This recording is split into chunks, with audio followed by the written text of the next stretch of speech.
Welcome to in front of me Motorola Moto G52, and I'll show you how to log out from Gmail account on this device.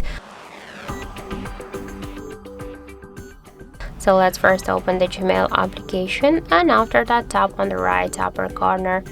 Here you will see that we are logging into two accounts. Now just to log out from one from these accounts, we should, in Gmail app, we should log out from the Google account on our device. And to do that, click here to manage accounts on this device.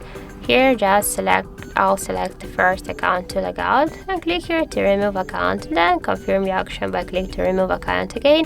And here in Google account settings we stay only with one Gmail account. So let's just go back to the application. We can check and see that in app we also stay only with one Gmail account. So that's it. Thank you for watching, and if you find this video helpful, don't forget to leave a like, comment and to subscribe our channel.